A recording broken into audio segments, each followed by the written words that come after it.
तब करते करते जब इसके शरीर में तेज आया, तब इसने अपनी पत्नी के गर्भ में गर्भाधान किया और सुंदर एक तारकासुर नाम का दैत्य उसने प्रकट किया बेटे के रूप में।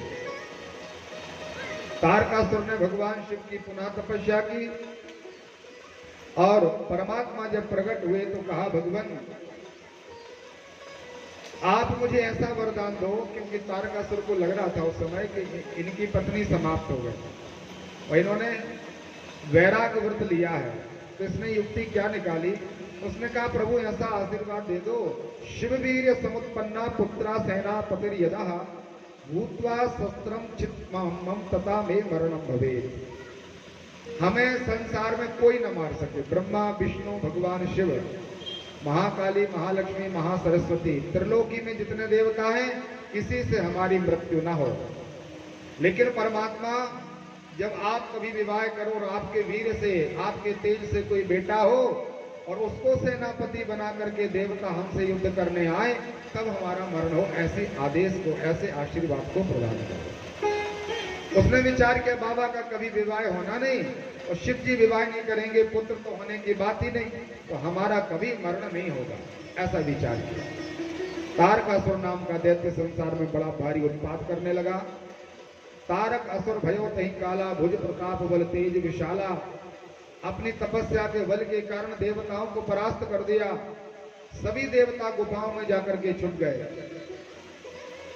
समस्त देवता ब्रह्मा जी के पास आए और ब्रह्मा जी से कहा, भगवान कृपा कीजिए, हम लोग तलहटियों में गुफाओं में छुपे हुए हैं, हमारी राजधानी जो अमरावती है, ऐसे सुंदर स्वर्ग में असुरों का राज्य हो गया है, हम कब तक कैसे ऐसे छुप करके रहेंगे।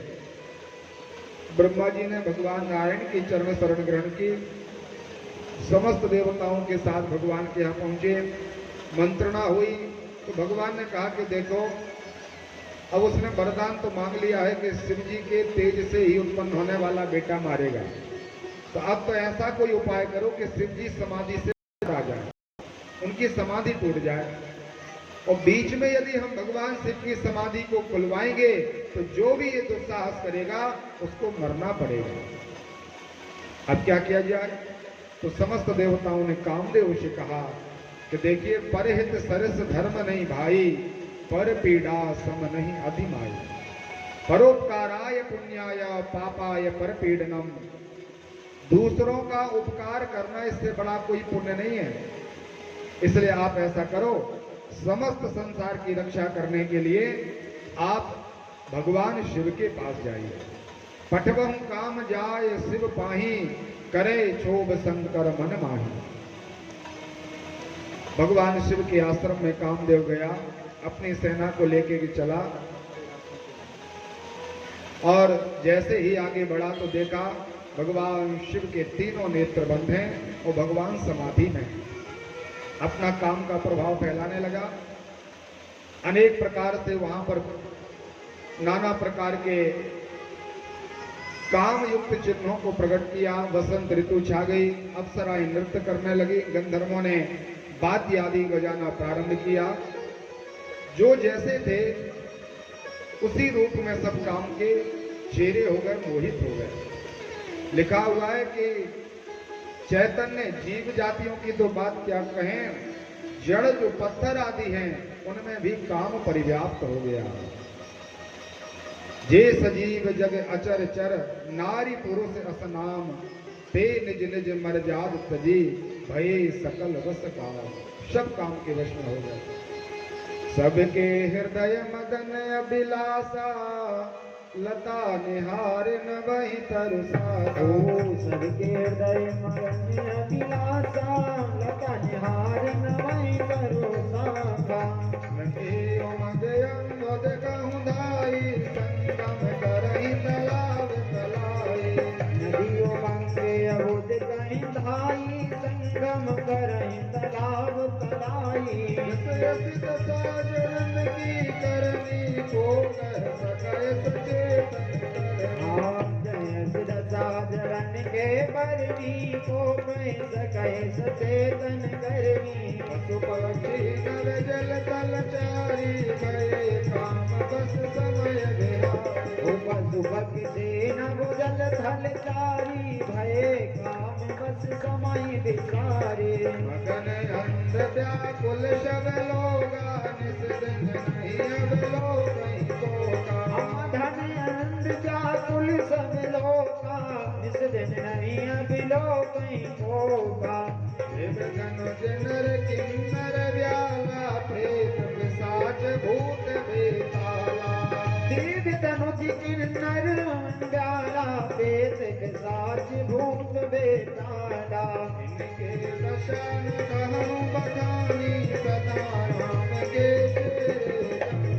इनके रसान गयो बखानी सदा काम के तेरे जानी विरक्त महामुनि जोगी तेज काम भय जोगी उसे विराट महामुनि जोगी तेज काम बस भय वियोगी भय काम बस जोगी सतापस पावरनि को भय चराचर नारी मय दे ब्रह्ममय देखत रहे अब लागे लोग नहीं पुरुष भय जग पुरुष सब अवलामय कोई खंड भरी ब्रह्मांड भीतर आम कृत को अयन दुई दान कुत कौतुक बड़ा सुंदर चित्रण किया महात्मा तुलसीदास जी ने। नदी, तालाब, समुद्र,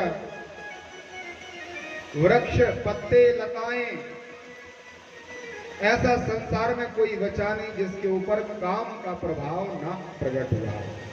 जो महात्मा लोग ब्रह्ममय जिनकी दृष्टि थे वो नारीमय संसार को देखने लगे। इतना प्रभाव कामदेव का पर्याप्त हो गया।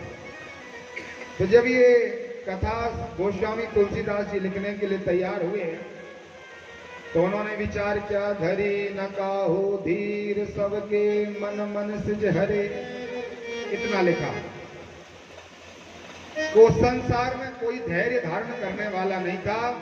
सभी प्रकार के, चाहे वह ब्राह्मण हो, क्षत्रिय, वैश्य, शूद्र हो, जलचर, थलचर, नवचर, नाना कोई भी हो, कितना भी संत हो, किसी के ऊपर भी ऐसा प्रभाव नहीं रहा कि कामदेव ने उनके मन को ना जीता हो।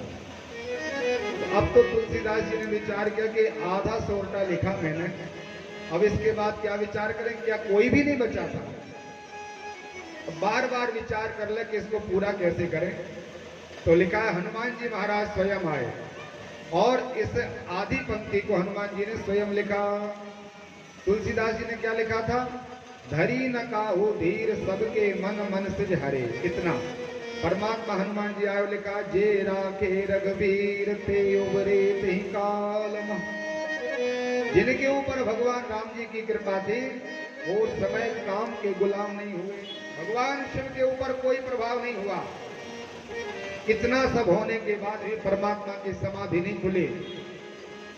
अब देवताओं को लगा कि अब क्या किया जाए, कामदेव भी परास्त होने वाला है। कामदेव को लगा कि मेरा अंतिम बाण जो है वो भगवान शिव के ऊपर छोड़ेंगे और छोड़ते ही परमात्मा का नेत्र खुलेगा, हम तत्काल भस्मसात हो जाएंगे, हमें मरना पड़ेगा। लेकिन संसार की रक्षा करने के लिए मुझे मरना पड़े तो मुझे कोई चिंता नहीं। इसलिए कामदेव ने पुष्पक नाम का बाण उठाया है। एक सौरभ पल्लव मदन निहारा, एक आम के वृक्ष के पत्ते के पीछे छुप गया, वाण संधान किया, भगवान शिव के तीसरे नेत्र में लगा और जैसे ही बाबा के नेत्र में वह बाण लगा तो भगवान का तीसरा नेत्र खुला। कोई विकट परिस्थिति में भगवान अपना नेत्र खोलते हैं। परमात्मा ने चारों तरफ देखा, कोई दिखाई नहीं दे रहा, आखिर है कौन? तो भगवान ने आम के पत्ते के पीछे छुपे हुए कामदेव को परमात्मा की दृष्टि में देख लिया और भगवान शिव की वह क्रोधाग्नि कामदेव को भस्म करने के लिए दौड़ी। तब शिव तीसर नयन उघारा, चितवत काम भयऊ जरी छाया। देखने मात्र से कामदेव तत्काल भस्मसात हो गया। हाहाकार होने लगा। उसकी पत्नी विलाप करने लगी कि भगवान, अरे आप तो सौभाग्य बढ़ाने वाले हो। आपकी पूजा अभिषेक करने से स्त्रियों का सौभाग्य बढ़ता है और आपके यहाँ संसार की रक्षा करने के लिए मेरा पति आया और आपने मुझे जाकर के पतिहीन कर दिया। रोती चिल्लाती हुई, फचाड़ खाती हुई, पेड़ जैसे भरती हुई परमात्मा शिव जी के सामने आई। कोई देवता समर्थवान नहीं है कि भगवान शिव का साहस कर सकें, क्योंकि भगवान क्रोध में है, बड़े क्रोध में थे। उसी समय वो स्त्री रोती चिल्लाती हुई आई, भगवान शिव के चरणों में प्रणाम किया। भगवान से कहा, प्रभु कृपा कीजिए, हम अनाथ हो गए। अरे संसार में स्त्रियों के लिए पति सब कुछ है। जिए बिन देह नदी बिन वारी, ऐसे ही नाथ पुरुष बिन नारी। हम कहाँ जाएं, किसकी चरण शरण ग्रहण करें। तो भगवान को प्रसन्नता हुई और भगवान की प्रार्थना की तो प्रभु ने कहा कि देवी चिंता न करो, अभी तक तो आपका ये जो पति है अनंग के रूप में आपको प्राप्त होगा, कोई इसका शरीर नहीं होगा। अब ते रति तब नाथ कर हो ही नाम अनंग। लेकिन थोड़ा इंतजार करना पड़ेगा। जब जदुवंश कृष्ण अवतारा हो ही है हरन महामही भारा। जब द्वापर के अंतिम समय में भगवान कृष्ण महाप्रभु संसार के दुष्ट दुराचारियों को मारने के लिए आएंगे तो उनके ही बेटे के रूप में, प्रद्युम्न के रूप में आपका पति तुम्हें प्राप्त होगा। भगवती रति ने बड़ी प्रार्थना की, भगवान को प्रसन्न किया, परमात्मा से विदा हुई। बाबा की समाधि जब खुल गई और थोड़ा सा मन प्रसन्न हो गया, शांति हुई, तो सब देवता इकट्ठे होकर के पीछे से आए। अब थोड़ा सा मन परमात्मा का शांत है। सभी देवताओं ने कहा, भगवान अरे कृपा कीजिए, आप सबकी कामनाएं पूरी करते हो, आप भक्त वत्सल हो, कृपा सिंधु हो, भोलानाथ आपका नाम है, तो हम की भी पूरी कर दो ना। ने कहा कामना क्या है? तो सब कहने लगे, सकल सुर ने हृदय शंकर परम उछा, निज नैनन देखा चाहे, नाथ तुम्हारो विवाह। हे भगवान, हम सभी देवताओं के मन में केवल एक लालसा है कि हम विवाह का दर्शन करें। अब परमात्मा ने कहा ना करो, आप लोग चले जाओ, तैयारी करने लग जाओ। हिमालय से कह दो कि अब हम जल्दी से आकर के विवाह करेंगे। बोले ठीक है महाराज। देवता तत्काल सीधे हिमालय के पास गया। बोले अब विलंब नहीं करना, फिर से समाधि लग जाएगी तो पता नहीं कितना समय लगेगा। इसलिए सभी देवता आए, हिमालय से कहा, भगवान अब तो जल्दी से तैयारी करो विवाह की। बोले ऐसे कैसे विवाह की तैयारी करें?